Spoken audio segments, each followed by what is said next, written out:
The facilitator for today's session is Ekalesvari Madhavi DD. So few of you might be knowing about her, probably the old IYS girls, and few of you who have newly joined, and the rest of you would know her today. She is a very senior devotee in IYS and has been taking care of the various preaching activities in IYS and practicing Krishna consciousness for several years. She has completed her MS in Cleans Technology in UK. She is based out of Chennai, and now after her marriage she has moved to Boston, US. She is a very inspirational and amazing speaker. She delivers rich, thought provoking content that makes it easier to practically relate the principles of Bhagavad Gita and Srimad Bhagavatam in our day to day life. Hope this session will be very useful to all of you. IYS is ISKCON Youth Services of Chennai Temple. So it's a forum where like-minded girls come together, we discuss, we learn and apply the Vedic wisdom in our lives like Bhagavad Gita. So the teachings of Bhagavad Gita are so interesting that anyone can connect with it and it can help us in each and every aspect of our lives. We have several forums like singing, dancing, painting, creative skills like video making, etc. So let us know if you have any skills and would like to contribute to any of this. So Hare Krishna. So over to you, Ekalesvari Mataji. Hare Krishna, just a minute so that I'm just trying to, yes, I think now it's better. So yes, I don't know if others can see me, but Hare Krishna, Hare Krishna everybody, Hare welcome Krishna you all. Mataji. Hare Krishna, I don't see a lot of you. Yes, now I can see all of you. Yes, yes. Good evening, everybody. So before we start the session, I would like to chant once to the Lord so that we have a very, very fruitful session today. Namaom Vishnupadaya Krishna Pristhaya Bhutale Srimate Jayapataka Swami Iti Namni Namacharya Padaya Nithai Kripa Pradayani Gaura Katadhamadaya Nagar Gramatarini Namaom Vishnupadaya Krishna Pristhaya Bhutale Srimate Bhakti Vedanta Swami Iti Namni Namaste Saraswati Deve Gauravani Pracharini Nirvishesha Shunyavadi Pashyata Deshatarini Jai Shri Krishna Chaitanya Prabhu Nityananda Shri Advaita Gadadhara Srivasadi Gaura Bhakta Vrinda Hare Krishna, Krishna Krishna, Hare Hare, Hare Ram, Ram Ram, Hare Hare. So, yes, today is one very interesting session that we all are going to have. My name is Ekalesvari. Thank you, Deepa, for the lovely introduction. Honored, but very, very grateful to all of you. Is there anybody who is attending the IYS session for the first time? Would you like to raise your hand? There is an option in Zoom where you can raise your hand. So is there any one of you who's attending for the first time today? Oh, we have. Wow. Smitra, Bharani, Aishwarya, Kanta, there is one name I can't read, Logeshwari, Bhavani, Aparajita Bhaskar, Rakshita Rajagopal, Shruti. Wow, so amazing. Welcome you all. I hope you enjoyed today's session. So we all have come to this stage of, at some point of in our life, we are in the stage where, okay, should I argue or should I not argue? We've all come there. We've all been there. And I'm sure many of you would have been thinking, why am I facing the same situation again and again? Srila Prabhupada, who's the founder Acharya of ISKCON, he says, in this world, right, nobody aims for misery. Nobody aims for problems. It comes anyway. So I don't want any drama. I don't want to argue anybody. I don't want to confront anybody. Still the problem will come. Still people will come and try to provoke you. Isn't it? So what do we do then? How do I gracefully disagree? How do I say no? When do I say no? Where do I draw the line? How can I reduce? How can I learn? How can I use this as an opportunity for personal growth? Usually, when we come out of an argument, correct, right? When we come out of the argument, how do we feel, all of us? Can we like type in the chat window? Like, how do all of us feel? Like, how many of you have had like good experience when arguing or after arguing? Has anybody felt like great? Just type yes or no for this. Has anybody felt great after an argument? No, no, no. I am hearing so many no's. Like, no. Like, any good experience out of even one argument? No. So many no's I'm seeing. Oh, there is one yes. Oh, wow. Genius. That's great. That's amazing. So that's what we are trying to hope to achieve. But most of us, we have never found anything good coming out of it. We have lost relationships. We've had relationships which is completely like irreparable. No peace of mind, no happiness. Although we have spoken whatever we wanted to say in that argument, we wanted to communicate something. We have communicated everything. Still, it is not satisfied. Still, you should be happy now. You told everything. You scolded the other person. You argued properly. At the end of the day, you should feel great, right? But then what happens? We don't feel great. Sorry. We don't feel great. Okay. So now another question. So you have to type in the window box. Okay, the chat window. Is there anyone who has never argued in their life? Never. You have never argued with other person, or the other person has never argued with you?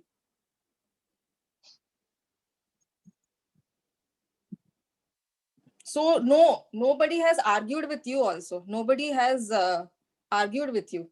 Not just you starting an argument, but has,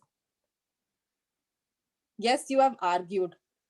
No, I have argued. Yes, yes. No, no. I am asking a question is there anyone there, has there been a situation in your life where you have never argued, or you have never come across a person who has argued with you?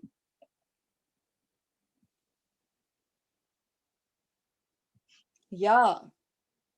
So what do we understand is that, yes, many of you are saying no, yes, I think yes, definitely no. Exactly. So what I'm trying to say is we all come to a understanding from this. Why I've asked you this question is that an argument has never led to anything good. Correct? It has never led to anything good. You've always felt bad, never satisfied. It is always a loss situation. And then another point, next question I asked was, has there been a situation where you have never argued or somebody has not argued with you? What do I get out of it? Many of you have said no. Yes. The point is that even if I don't want to argue, see, like some people, like we automatically argue. Some people, even if I don't want to argue, there will be some person who will come and argue with us, accuse us. Hai na?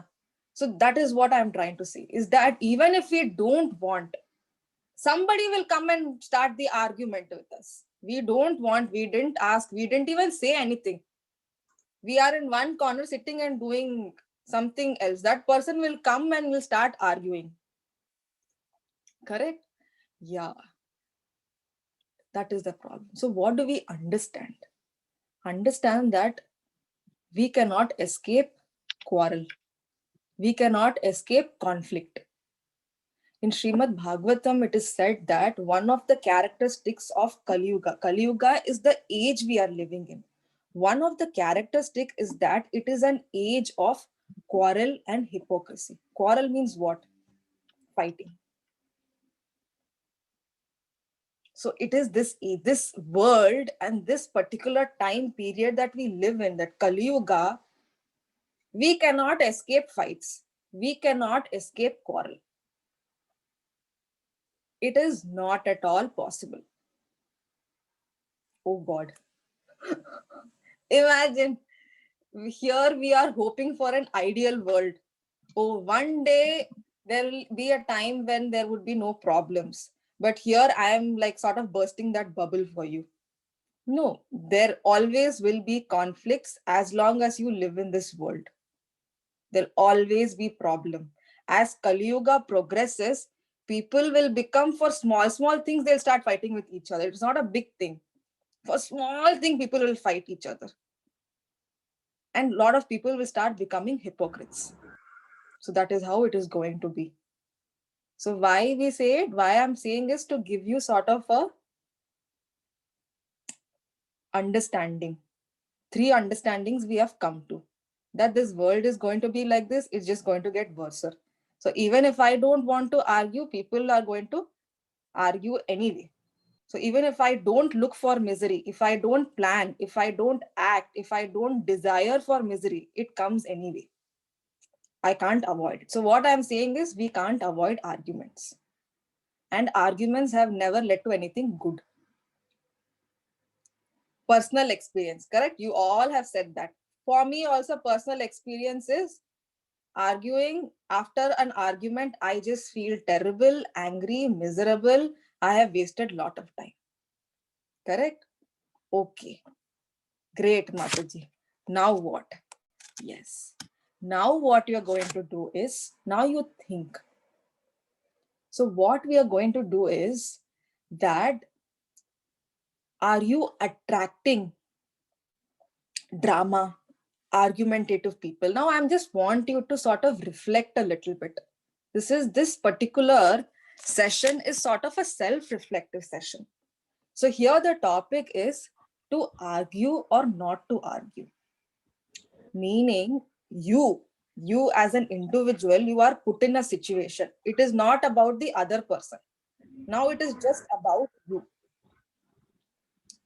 So if I am put in a situation where, it's a very provocative situation where somebody is teasing me, bullying me, or is being unfair to me, sort of a situation, very provocative situation, or accusing me, what do I have to do? The choice that I take, whether I argue or not to argue. Correct? So for that decision we have to make an informed choice. Correct? We have to make that informed choice. First, we start to observe ourselves, because we are the decision makers. Every day we make decisions. We have always, although every time we try something new, still we are put into the same situation. Correct? That argument, like even if you stay away, it still comes. So how do I crack it? So this particular session will help you to crack it. If you just crack it right, it is not that the problem will not come, but how you respond to the problem, you will be able to identify and apply, making it very, very simple. Like, see, rain, you can't stop rain from coming. But if I know rain is going to come, then I'll take an umbrella and go. No? That is all it means. Like, the problem is going to come. Argument, people are going to argue with me. I may sometimes lose control and argue with them. At least take that preventive measure. Prevent completely, avoid completely. Okay, I have argued, or I am in the midst of argument. Should I argue further or not? At least somewhere you reduce the problem or the situation. Okay. So what we do is, whenever there is an argument is basically what? You usually have sort of an opposing idea. But our conditioning is such that we approach a disagreement as something like a war zone, like a battlefield. It's only like, from my side is attack, attack, attack. The other person who's receiving is attack, attack, attack.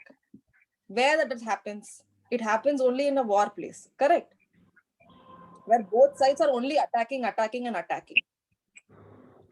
And what do we think in a war? There is always a winner and a loser. So that is how we are approaching an argument. Correct? There should be a winner, there should be a loser. So through this session, I'm going to help you to see it in a new way. Is it true that in a situation, one person is correct means, does that mean automatically the other person is wrong? Can two people be correct at the same time? So we are going to I'm going to give you sort of a new perspective to how do we approach in terms of argument and disagreements. Okay, now you tell me, what was your experience from your last argument? Okay, anybody can raise your hand. Probably I can ask you, what was your experience from your last argument, the last really bad argument you had? What was the argument about? Okay. And what did you do and how did you react? Okay. So I'm just giving you like few seconds. Think of the last argument you had. Last argument. It could be your mother, it could be your brother, it could be like your husband or your dad or your friend or an auto person. Could be anybody you had. For those who haven't raised your hand, you can take a pen and paper. I think this session, it requires people to have a pen and paper. So I request all of you to have a pen and paper. Okay. Now write down with me. Last argument. You don't have to write one essay, but just write, what was your last argument about? What was your experience? Experience means, how did you feel? Okay, through your last argument, you felt angry, upset. So write down. So my experience of your last argument is angry, or it could be like sad, hurt, felt unfair. So whatever you experienced, whatever you felt, or whatever you thought about, you write. Okay, just keep it one word. Okay. Next question is, what was the argument about? Like it could be like the argument between you and your brother could have been, hey, you didn't switch off the light. That could have been the reason of your argument. Correct? Didn't switch off the light. You didn't put laundry. So that is the reason. What was doing? So no essay answers. It's like one word. The answer is like didn't do chore or didn't put laundry. A few words, that's all. So what did you do? How did you that? What did you do means, how did you react? So you could say like, in that situation, I reacted angrily. I used swear words. I give him a tight slap. So what did you do? Okay. If anybody has written down, can somebody raise their hand so that they can answer? Some of you can answer your. Oh, Raji. Yes, Raji. I'll mute you. Yes. Raji, can you unmute? Hare Yes, Krishna, Mataji. Raji. Are you able Yes. to hear me, Mataji? Yes, I can hear you. What was your experience, Raji, from your last argument? How did you feel?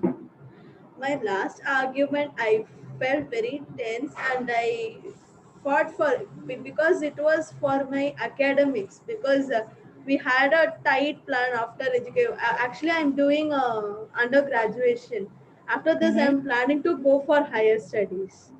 Okay. So for that I should plan, so I think I should go with different, with related to my interest. So I don't want others to pamper for my studies, is that because it's my decision and I love to do it. But in some cases, some people, they used to come and pamper me, and they used to say, why are you doing like this, this does not have that much value, why are you Mm-hmm. going there? So I just to tell, no, it's my interest, and I'm just to justify it. I will, satisfying all of us is very difficult in these days, Mataji, as we all Correct. know. Yeah. So So how did you react? my reaction was, first I tried to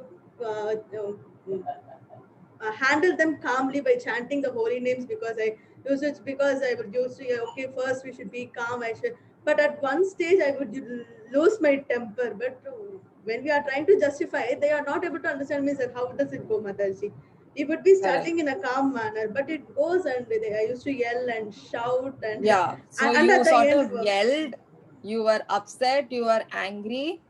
So your experience out of it was you were sad and hurt and you were, very that day was not, it was like a black day. yeah, it was Yes. not great experience at all. Correct? You Yes. felt very unfair, like unheard, like why are these people not understanding me? Yes, Correct? Mataji. That's what your conversation was about. Okay. Thank you. Thank you, Raji. Anybody else? Thank you. Anybody else would like to share your experience of your last argument? Any one person will pick up.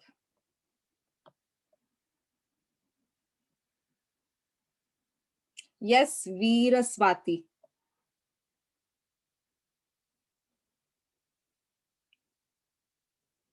I think you can unmute Veeraswati. Yes, Veeraswati.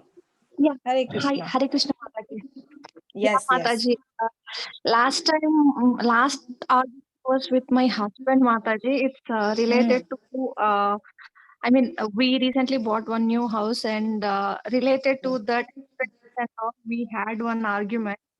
mm. Actually, in that argument, I know that my husband's mistake was not there, but still I couldn't control my anger in that situation, and I shouted at him. Mm, And after mm, that argument, I felt really bad and sorry for him. And even though I said sorry, I felt really bad. correct.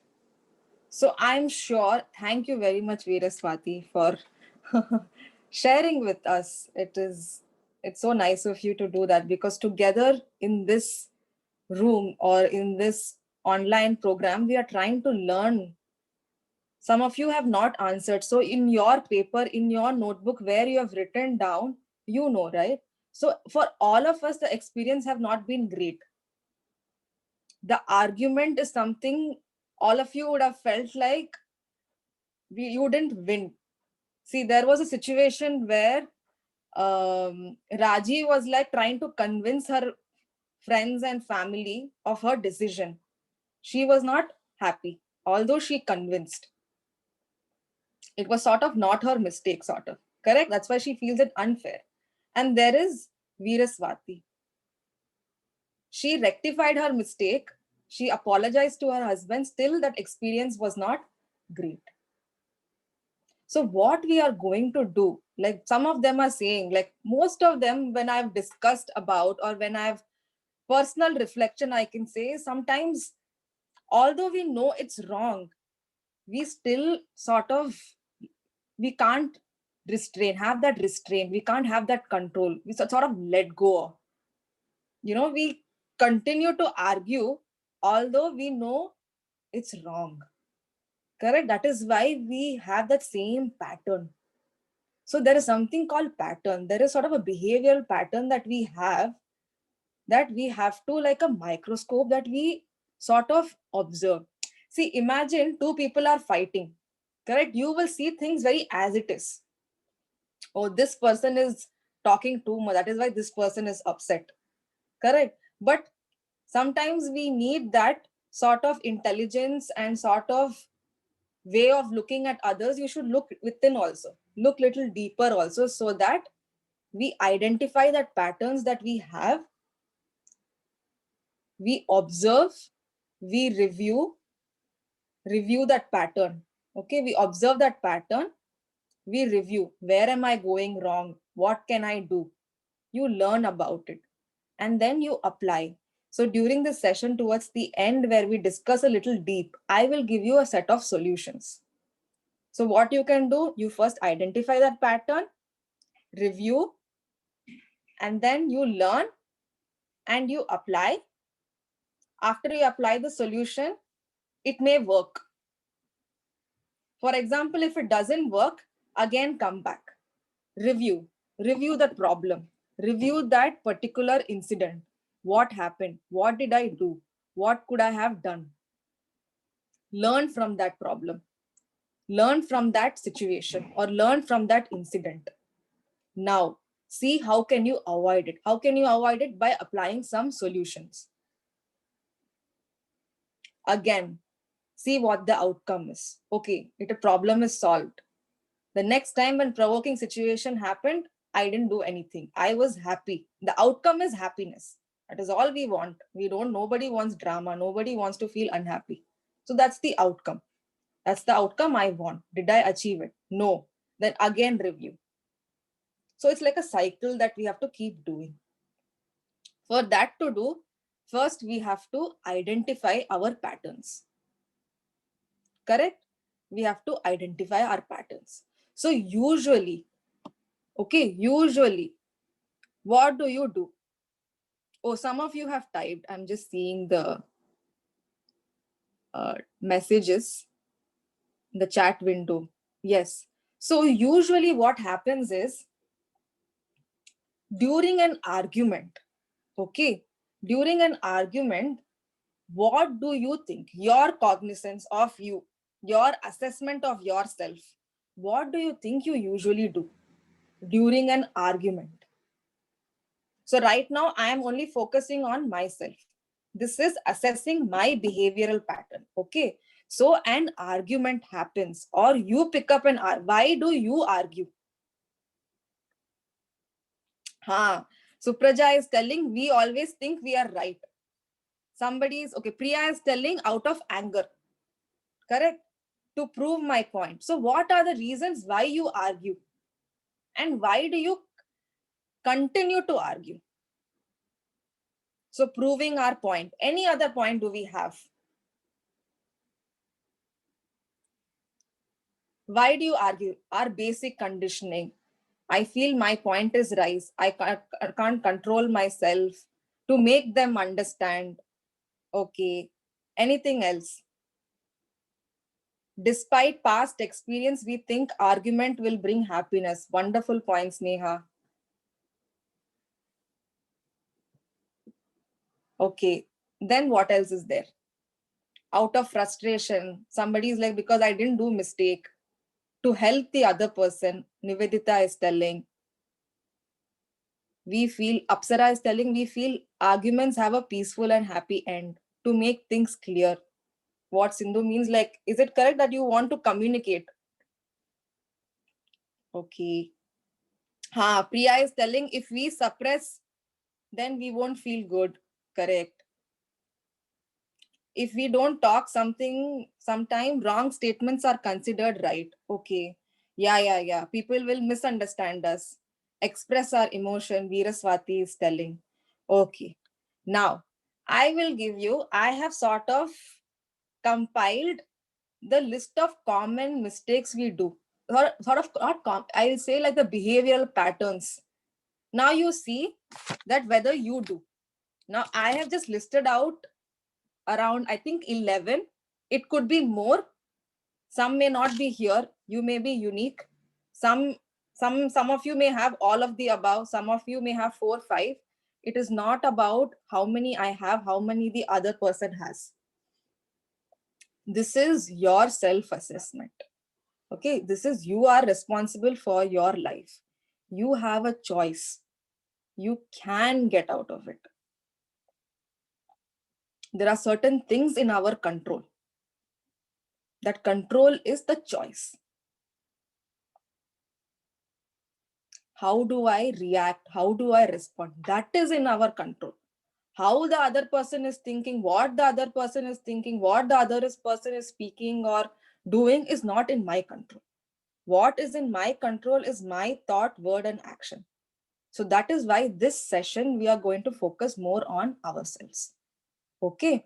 So, right now, you all gave your answers. This is what I could compile with. Okay. One, you all said this one. Correct. You want to convince that person that you are right and the other person is wrong. That convincing, you are so stubborn to convince. How can I ever be wrong? I'm so intelligent. The other person is foolish. I'm the only intelligent person in the room. You know, so we feel that way. That person is not correct. I am right. Okay. Then what do? Sometimes we cross the boundary. Like example is, you know, if you tell this statement or tell this particular aspect, every person has something like a trigger zone. Some zone where they are very sensitive about. Correct? Just randomly you say something about it. And that will push their buttons and that's all. You know, if you say this, your friend or your father or your mother or your husband or your mother-in-law will be upset. You know, you have experienced several times, but just you can't seem to control that urge to like speak. And then what happens? You speak, problem happens. Argument starts. That urge to, you know, if you, that is a crossing the boundary. You know the line. That person has told, you don't talk, you don't touch this subject matter. I am very sensitive about it. Correct? By experience also, you know this particular subject matter is sensitive to the opposite person. But still, you will say, for example, like my dad, although I'm giving a very personal example, but I'm okay in sharing. Like my dad is very sensitive about his family members. So anything I say, like sometimes relatives and all come, na, we meet together during a function or you visit their house or they visit our house. Anything I say, my father gets really upset. Something about the family I start talking, that is his zone. That is his sensitive area. Some people don't like that, you know, you tell something about their, somebody has a sensitive area is like their dad. You know, it could be anything. Or somebody is like certain behavior. They don't like it. They say that in front of me, you don't do this. But then in front of them, we'll do. So that is called crossing the boundary. Anybody, I'm sure some of you can relate to it.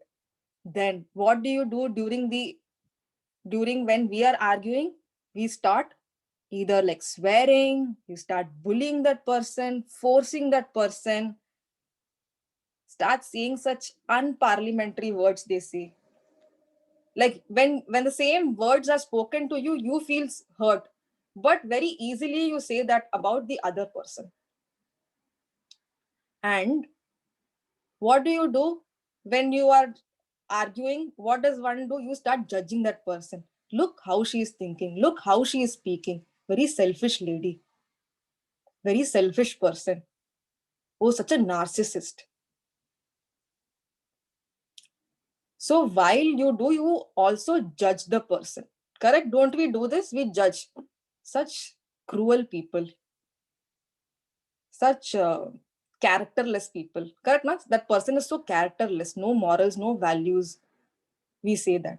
And then what do? We take things personally. Then we are very stubborn to communicate. Like some of you have told, na, in the messages you shared, when I asked the question, what do? You are like, we want to share what we feel. So you are stubborn.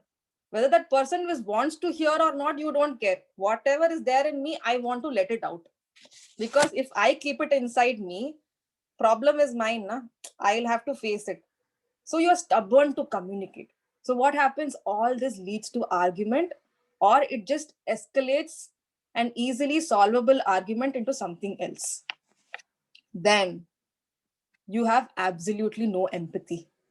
You don't speak to listen, dismissing, as if you feel that way. You know how I feel, you know what my problem is. You dismiss that person, dismiss that what that person is feeling, they're going through is all invalid. And during, this is something that I can relate to. During the argument, I'm constantly thinking, oh, this is the flaw in her argument. What could I counter argue? Yes or no? Please type in the window. Do you all feel that way? Sometimes during argument, we feel, you know, this is what I hope I remember this beautiful point. If I say this point, that's it. It's like a slam down, it's like a checkmate. So constantly, we are actually not speaking to listen. We are only speaking or keeping quiet to like find out, how do I counter argue and find fault in her arguments. And even if we are wrong, we never want to accept that we are wrong.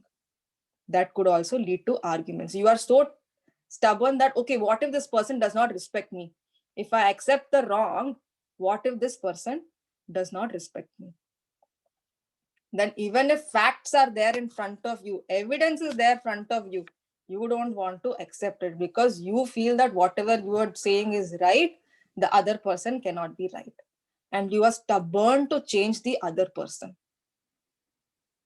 And then what do? A small thing. For example, you came from office, lot of problems in office, correct? Your mother gave you food, and the food supposed to be, you like hot food, but the food became cold. What do? You just yell at your mother. Like, I go out and I work so hard, and all I'm asking you to give me is half. I called you before, na amma. I called you like 1 hour ago that you keep me warm food. I am so hungry. Whole day I didn't even eat anything. I informed you. Still, I came on time. Still, you can't give me hot food. And your mother is like, Arey, what is this? Even I am working. Even I have a lot of work in the house. Correct? It's completely an unnecessary argument. What happens? You are in a bad mood. You come and you unload at somebody else. And that person can't take it, and that leads to an argument. Okay. Okay. Any questions? Anuttama. Quickly, I'll take one question. Hare Krishna. Hare Krishna. Yeah, so there are 3 questions. Okay. The first one is... I'll take one. I'll take the rest later. Okay, fine. So the first question is about why do they say emotions has to come out as and when required? Like if you don't argue back, then we keep the emotions to ourselves. So correct. They do say Isn't that this an issue? Is that the question? Yeah. So yes, that is a problem. Like if you have bottled up emotions, maybe at that point of time, you will control, tolerate, and the situation is diffused. But you keep bottled up emotions, it will burst one day or the other. So that is a problem anytime. So my question is that person the only person where you can express your feeling out? Is that the right time to unload your emotions? Think. Is there an other option? Is there an alternative? For example, let's say you and your mom fought, and you feel that your mom is not able to understand what you are feeling, and you both are arguing. But tell me, like you both are argument, like you are itself telling me that argument is not a very happy situation or happy atmosphere. Correct? So is that the time where you express your vulnerable feelings? No. Either when your mom and you are in a better mood, then you can share. Or at that point of time, you really want to unload. Talk to a friend. Talk to somebody whom you trust. Somebody who's a good listener. Somebody who's a non-judgmental person. Unload to them. This is what I feel. This is why, this. When you speak out whatever you're feeling, 80% of the problem is solved. Most of the time, the situation is much bigger than the other time, is because we have never communicated. So at that point of time, you need some to communicate, because it is very suffocating. Find somebody whom you trust and communicate. You want to communicate to your mom, then find a time when you both are in a great mood or in a great time to speak. Very relaxed mood, then you speak. Okay. Now this was of why that behavioral patterns we saw, correct, in ourselves. Now we see in terms of a general. Why do you argue? Why the other person is also arguing? Why? Because it takes two hands to clap. Correct? There are two people involved. In an argument, two people are involved. So we need to understand why you also argue, why the other person also is arguing. Correct? Yes. So there are two reasons. Two factors are there. One is external factors, one is internal factors. Okay. Another one. Okay, I think Veeraswati's hand is up. Okay.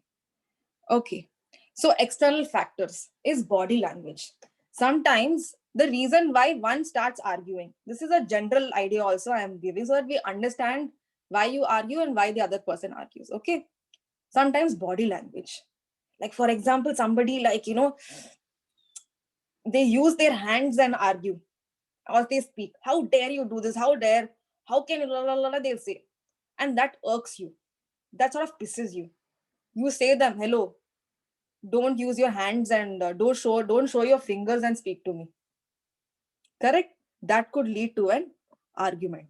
Body language. For example, you are going to an hospital. Correct? Hospital, not everybody goes for something good. Somebody is sick or something, you're very tensed. You are in the hospital lobby. Receptionist is there. You are trying to politely ask that person, I have to go to this particular block. Where is it? This is what the bill is. Or you are asking very important questions. And the receptionist is like, hello, veetla nalla irukkrangala? Ghar mein sab theek hai? So she is talking her personal call. Here you are there, like trying to ask her. Anybody will go to receptionist only, na? The staff only, na?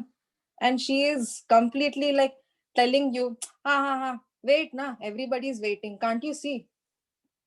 You see that that body language, the way that person is speaking, the way that person is communicating. So what happens? That leads to an argument. You will start arguing with the receptionist, na? What is this? I have come here. Why are you not responding properly? It's your duty to respond. And that lady will start arguing. You will argue. Correct? That body language.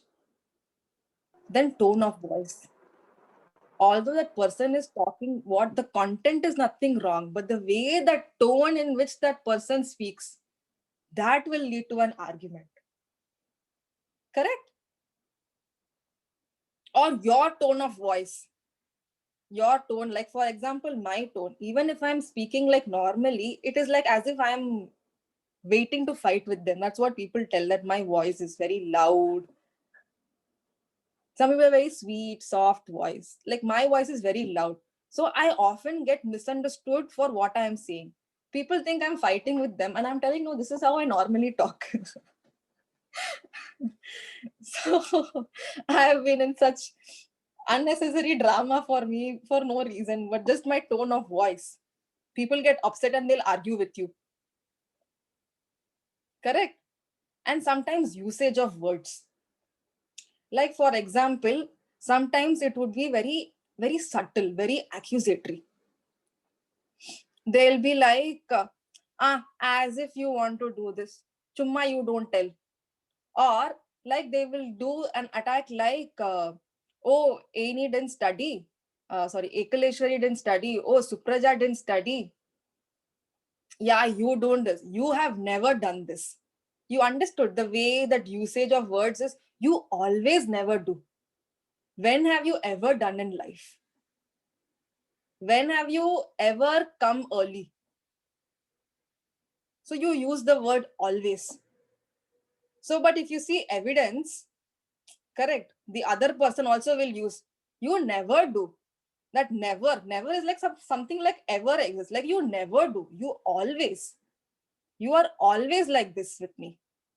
Correct? Have you heard the statement always? And you are like, Arey, but last time I was nice, na. Last time I came early, na. Last time I got a nice gift with you, na. And in your head is like, last time you did. Last 5 times you came early. Before that you came late. Yes, you are a late person. But last 5 times you came early. That person will forget everything. So they'll use always, never. Like instead of saying, I need water, that person will tell, why are you taking a cup only for yourself? See, the person wanted to communicate, please bring for me. I also need 1 cup of water. Rather, what they're saying, why only you are taking? You understand? So usage of words is very important. Another role model. Like for example, if I've always seen my parents fighting, so I come to a belief that that is the only way I can communicate with that person. Only by arguing can I communicate. Argument is normal. Correct? My environment. Who my role model? My parents. My environment. My entire family, they talk like this only. They always argue. Constant fight and argument goes on. And then as a child, that is all I see. When I grow up, that is all I see. Then I think that is all it is. That is all how one should be. So one person will become like, their upbringing is like that, where talking loud, saying things like this is very normal, because that is how everybody in their family did. Some people, they wait for you, literally, like a colleague, like a friend. Like I remember when I was in college, they will constantly poke one of my friends. She was on Vijay. So many of you may know or may not know, there is one actor called Vijay in Tamil Nadu, in Tamil. So there could be like, let's say, Salman or Shah Rukh in North, you know. So this girl used to like Vijay a lot. So the opposing gang used to be, there is another actor called Ajit. So these two fandoms will always fight. Like there is Salman or Shah Rukh, or in Telugu, I don't know who people have. Like let's say Pawan Kalyan and Junior NTR. They fight. So this guy used to keep coming and showing memes to her. See Vijay meme, see Vijay meme, such a bad actor. So they will come and try to provoke you, knowing that you are sensitive about it. They know that you will react immediately. Correct? These are some external factors. Sometimes some personality itself like that. They're very dominant personality. So what happened? That leads to an argument. Sometimes you have unresolved issues. Unresolved issues. Why I'm taking a lot of time and explaining is for you all to think, which is my red flag? Where am I doing? What is the other person doing? Why we want to know why the red flags of the other person, or try to understand why that person is behaving the way they do, then it is easy to resolve or easy to make an informed decision. Like, let's say that person, I know that person's nature or that person's tone of voice itself is like that. So what do? So my decision making is easy to argue or not argue. You easily let go. Yeah. It's just her tone of voice is like that. So it's easy for you to choose. It's not necessary to argue. Wait, I'll not be in attack mode. I'll not be in defensive mode. Defense and attack. Defend and attack. Correct? I'll not be in that mode. Rather, I'll sit and listen. Focus on her content. Focus on what she's trying to say rather than how she's saying. You understand? That is why these external factors is for yourself, red flags, and for the other person, so that you can understand them. Sometimes Somebody can be like have an unresolved issue. Correct? Something from their past. Okay, maybe they may have been over a certain situations which they have not yet been over. Like for example, as a child, they had they didn't have any friends. They have very low self-esteem. Nobody used to tell them that they are pretty. Okay, like such stuff. So what happens when they grow up? Correct? When they grow up, they are thinking like it sort of carries on with them. It is not yet resolved. Correct? And then it's sort of bottled up in them. And then what happened? Somebody tells something about it, they just flare up and they start arguing. Or in such situations, like, for example, they see like a beauty contest. Because they have such low self-esteem and bad image about themselves, they'll start picking up fights with somebody who is very beautiful. Okay, they'll feel that. Internal factors. So this person or you will have this strong sense of morals and justice that you want to sort of like, you feel this is wrong. For example, you should not litter. Correct? You should not litter the road. That is your sense of morals and sense of justice. And somebody litters. And then what you feel? This is wrong. And you go and argue. Like animal killing is wrong. You see, it's an injustice. Injustice to others and injustice to yourself also. Like if, for example, your relative is scolding your cousin, you find it very unaccepting because you also face lot of issues with your relatives. They always scold you. Now what you feel? I have been scolded, I have suffered, this person should not suffer. I never had food, I always had these problems, this person should not have the problem. So what you do, you poke your nose and you start speaking up because you perceive it as an injustice.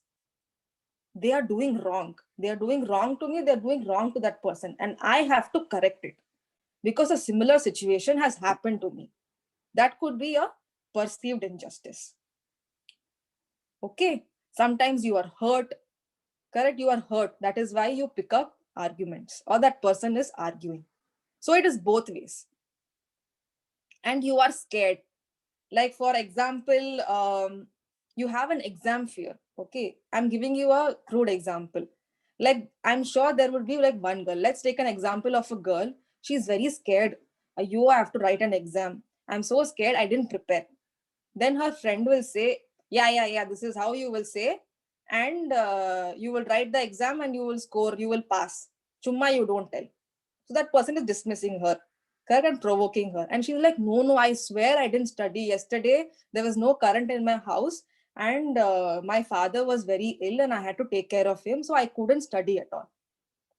And this person is like, yeah. And they start teasing and mocking this girl. This girl gets very upset.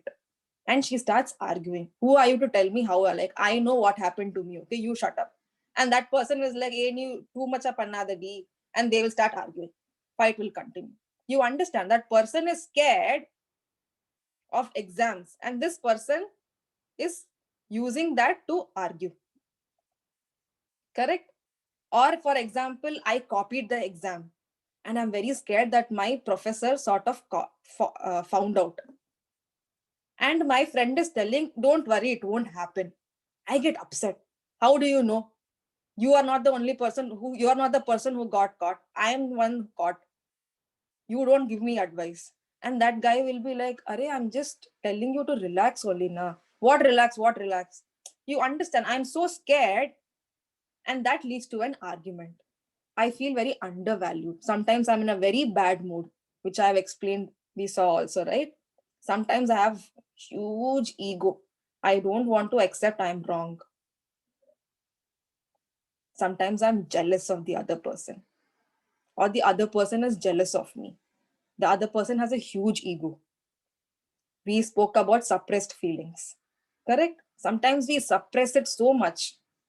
Like, for example, a situation like you don't have a good relationship with your mother-in-law. Correct? And what happens? Your mother-in-law is like that. I don't want to explain further. So you don't have a good relationship.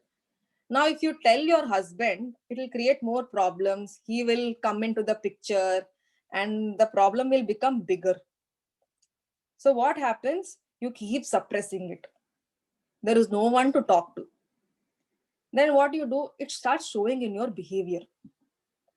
And your husband will come and ask, hey, what happened? Kya hai? Kuch nahi hai. Chalo na. And then husband will get upset. Like, why are you talking to me like this? And then one argument will start.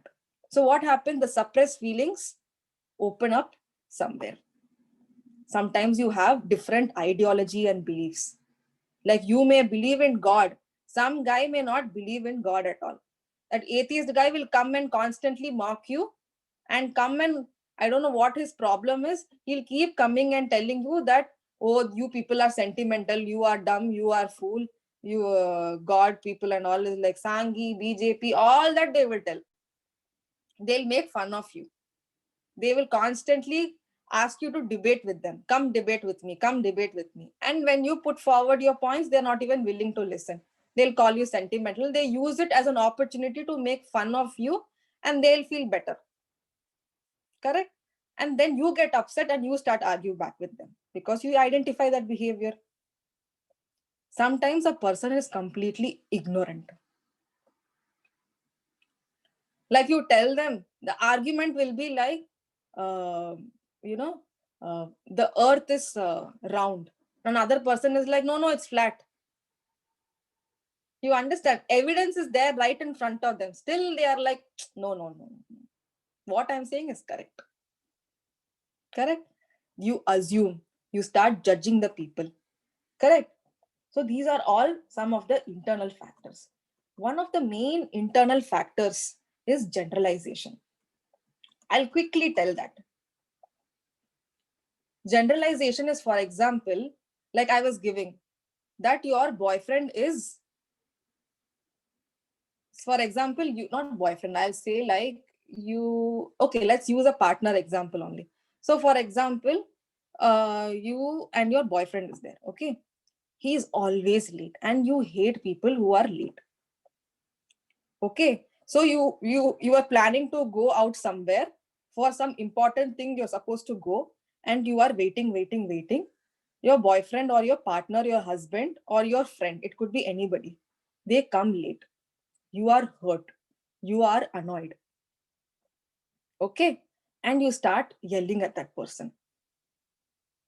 Okay, and the other person, the boyfriend or the partner or your friend, is upset because he is giving a reason that I swear they blocked the road, that is why I couldn't come. And then your argument is, you always come late. And he is arguing, Arey, last 5 times I came on time, I came early, I apologized, I did so much things for you to forgive me. I gave you gifts, I did surprise things for you to forgive. Why do you still remember? Last 5 times I came. This time only a problem happened. This time I couldn't come. And I'm giving you valid reason now. Why are you picking a fight on me? Why can't you be just happy with the way it is? It's okay, I came, right? Come, let's go. And that the girl, I get upset. What do you mean like that? Where is the evidence? You always come late. You don't value my time. Even I am busy, even I have work, but I make my time, I come on time. What is your problem? It's just that you don't respect me. And this is how you will feel. So what happens is, I feel that my reality is a set of evidences I have. Correct? All the times he was late, I was able to sort of confirm. See, set of evidences there in order for me. Because there is order in my reality, so it is very convincing for me. This is the truth. I believe that. Okay. The other person, for him, the boyfriend who has come late, he is like, Arey, but I am giving evidence, na? There is this 5 times I didn't come. Why is she not focusing? So his is this 5 set of evidence. Because 5 times he came. For her, it is all that minus that 5. You understand? The same 2 people involved focus on this, see the same situation completely differently, and both of them generalize it. So she generalized that you never come on time. He generalizes that you are never satisfied. Because I come, I do. See, you are not even appreciating that I have changed. One time I make a mistake and see, that's all. So he generalized like this. So this is one of the reasons why we fight. Now, we argue or not to argue. What do? We have to think, is this worth arguing? Is this not worth arguing? How important it is to me? What is the outcome I am hoping for in this argument? What do I want to achieve?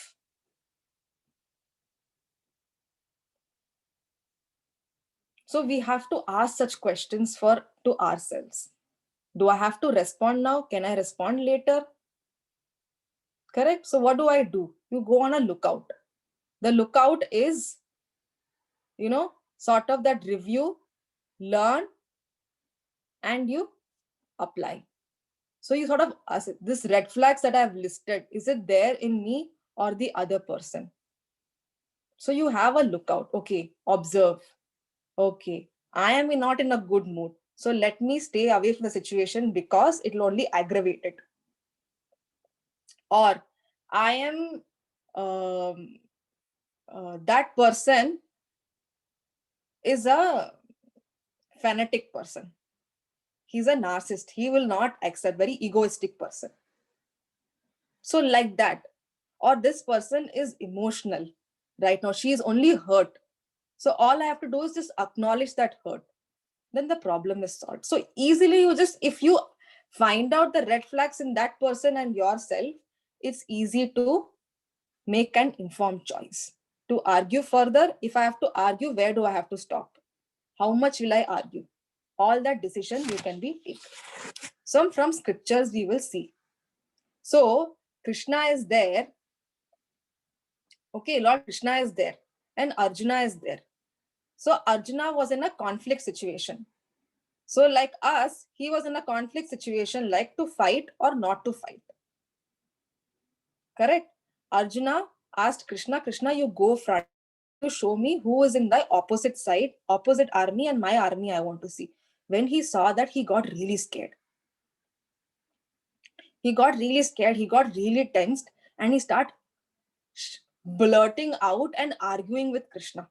He said, Krishna is like, I don't want to fight. If I fight, this will happen. This will happen. Krishna is like, in whatever Arjuna is telling, Krishna is quietly listening. So, although later Krishna counter argues, and he'll say, what you are saying is not what a learned person should speak. So basically, Krishna is sort of calling out Arjuna. Like how we say, na, why are you talking like a fool? In a layman term, that is what Krishna is speaking. But when Arjuna is sharing, although that statements are not befitting Arjuna, Krishna never interrupts. So one thing we can learn, when somebody is telling something, don't interrupt, listen. The problem happens is we don't listen. We only want to keep speaking. That person wouldn't have even finished the first sentence. We would start speaking and answering for that person's question. No, let them talk. So if you see in Bhagavad Gita, Krishna will start to speak only after Arjuna says, oh Krishna, I don't know what to do. Now you tell me. So Arjuna was scared, and then his emotions are so high. Okay. And he is feeling very, very anxious, scared, and a lot of emotions. So he is emotionally very high. When he's emotionally very high, if you talk to that person will start not appreciative. It will lead to an argument. When the person is very emotionally high, best is to let them cool down, come to an equilibrium. For that, like what Krishna did, we can do. Krishna just patiently waited, listened. Arjuna spoke everything what was in his heart, and Arjuna came to equilibrium and said, Krishna, now you tell me what I have to do. You are my teacher, I am your disciple. Whatever you say, I will follow. So that sense of respect is there between them. So when somebody gives you that respectable position, then you advise them. Otherwise, you don't advise. Because if you advise them when they are emotionally high or otherwise, they are not in the mood to listen. So if you see Bhagavad Gita is sort of a conversation between them. So that conversation never led to an argument. Why? Because Krishna listened. He never interrupted. He acknowledged what Arjuna is going through. Like, yeah, he heard. Sometimes just listening solves everything. That person will cool down, and that person is not in, even that person is not in the mood to argue. Another example, this one example I'll give is Lakshman. So you all know there was there was this deer, correct? Mother Sita saw this beautiful golden deer. And she asked Lord Ram, I want to have that deer. Please catch that deer for me. Lakshman, when he saw that deer, he said that no, that deer doesn't look like belonging to this world. This deer must be from some other world. Maybe it's a demon. Let's not go there. It is harmful for us or it's dangerous. But Mother Sita starts insisting to Lord Ram. Lord Ram, I really like that deer. I want to play with that deer. You please catch. So Lord Ram tells Lakshman, you take care of Mother Sita. And Lord Ram goes. And Lakshman is waiting. We all know the story, right? But there's one part of story many of us don't know. Okay, can you all hear properly? Can you all hear? Somebody's telling they can't hear me. Can you all hear? Yes. Yes. So Lord Ram had left to catch that deer. Okay. And what happens? Suddenly there is this noise. And Mother Sita is panicking. Oh, Lakshman, you go. Something has happened to Lord Ram. Lakshman is confident. He is 100% confident that the Lord Ram, who can do anything to Lord Ram? I am sure he is taken care of. The demons are getting stronger now. So it is something that they are plotting. So you don't worry, Mother Sita. Lord Ram, definitely, whoever the demon is, he would have defeated them and come back. Mother Sita, she was a wife, correct? It was natural for her to be anxious of her husband. She insists, Lord Lakshman, you go. And Lakshman is like, no, Lord Ram asked me to stay here. I will not go. Correct? And then Mother Sita asks him a sentence. Oh, so you are staying here so that you can enjoy with me. My Lord Ram will die. Only we both will be there. Then you can enjoy with me. Imagine Lakshman. Lakshman, till the time when it started, that Vanvas had started till the end, Lakshman didn't even sleep one day. Every day he'll be in lookout throughout the entire day. Lakshman was not even cursed to go for Vanvas. Still he went with Lord Ram and Mother Sita. That was his devotion to Mother Sita and Lord Ram. It is said that Lakshman has never even seen Mother Sita's face. That was his respect for her. And yet, Mother Sita is accusing him of such things.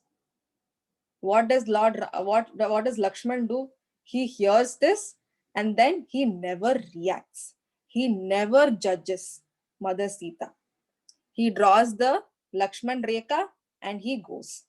And when he goes, he finds in the forest, he finds Lord Ram all better. And Lord Ram asks, why are you here? What happened to Mother Sita? I asked you to stay with her, na? And then Lakshman explains that Mother Sita insisted that I go, that is why I came. And immediately Lord Ram, what does he say? Oh, you are a coward.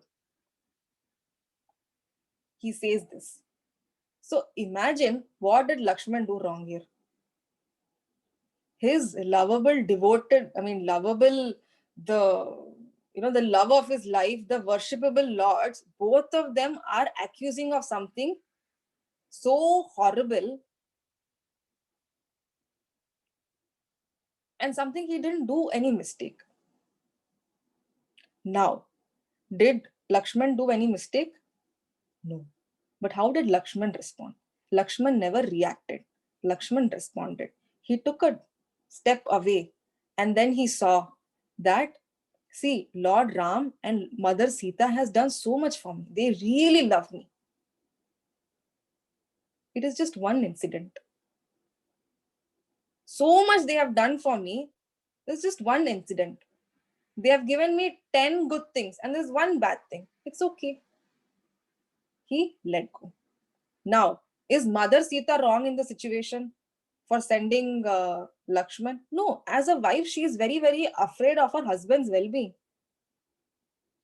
She can't run into the forest. That is why she is asking Lakshman to go. She is right in her way. So in an argument, it need not be that one person is right, other person is wrong. Sometimes both person can be correct. 5 plus 4 is also 9. 7 plus 2 is also 9.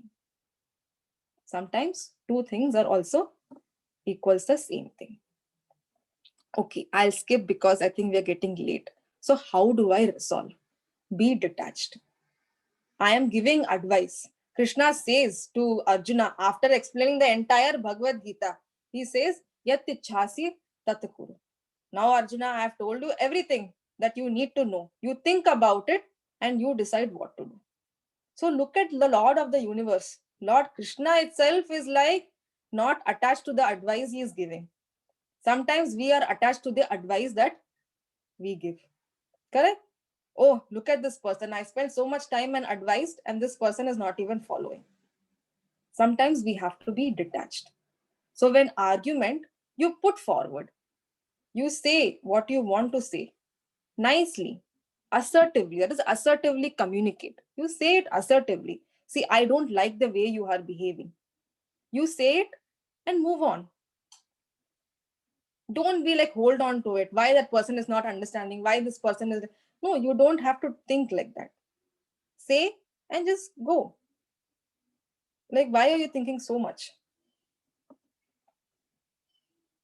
Okay. Another is empathy. You start listening. When you listen, like I said, arguments usually, it will remain as conversation. It will not lead to arguments. Art is accept, acknowledge, respect, and tolerate. So you accept what that person is feeling. That person is feeling hurt. Acknowledge it. Oh, I'm sorry you're feeling hurt. And respect it. Respect people for their opinion they have. It's okay. Respect it. You have a different opinion. Just like you have a different opinion, somebody has a different opinion. Somebody likes pizza, somebody likes dosa. It's okay, na? You understand what is the necessity to argue? Tolerate. Why we have to tolerate? See, sometimes when you are a devotee, we understand that some things happen because at some point we would have hurt somebody and that karma is coming back to us. If we tolerate, that will cancel out. So whatever I did, I'm getting it back. It got cancelled. But if I react, then I'm creating new karma. Do I want that? Already I'm suffering enough, na? So why do you want to create new karma? So use that as a reason and I try to tolerate. Don't justify. I came late. This time only na I came late. No, don't justify. Try to acknowledge that person is feeling disrespected. Acknowledge it. Rather, justify. Ask them. I'm so sorry. I ask them. Listen to them what they are feeling. Is it so? Participative listening is you feel. You talk to that person. Is it so? Is that how you feel? How do you feel right now? Is that how you felt the last time? So participative listening. Give time to the other person. Give time to yourself and apologize. I usually hear this principle, which works definitely. It's the 72-hour principle. If there is a provoking situation, somebody is arguing with you, take 72 hours to respond to them. Then you will see you will argue better. Somebody was telling now how to argue better. Somebody asked. Give yourself 72 hour 3 days, and then you send. You will see that all your emotions are come out, and you only speak what is necessary to be communicated. You don't add extra emotions. Everything is all gone. Choose your battle. Is it worth it? Not worth it. Is it worth my time? Worth my sleep? Worth all that hurt I'm feeling? Is it worth it? Choose.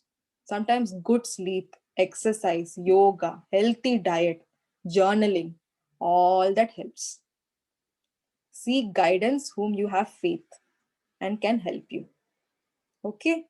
Now, spiritual edition. Spiritually, how can I do? Pray to Krishna. See what Krishna is trying to teach you in that particular situation. Try to associate with devotees. Read books. Like how Bhagavad Gita, Arjuna is facing conflict and he's finding it difficult to choose. Krishna is giving that wisdom. That wisdom is not only for Arjuna, for you also. Take that wisdom. It's very useful. Chanting helps. And then offering nice bhoga to Krishna and accepting that prasadam. Doing seva. This is the ABCDE principle. If you do that, you will nourish there is a bad dog, there is a good dog in us. So this kind of resolutions or solution it's like a nourishment to your good dog. And that good dog will give you proper reasoning of whether you should fight or not fight. So you pray to Krishna, see what Krishna is trying to teach in this situation. And then what happens? You become calm, you become happy, you develop noble qualities. There is no regret. You come out of the situation holistically. You get better perspective. There is more self-awareness. Overall, there is a positive experience. All of you are telling how negative experience. Now add the spirituality quotient also. And you will see it will be a positive experience.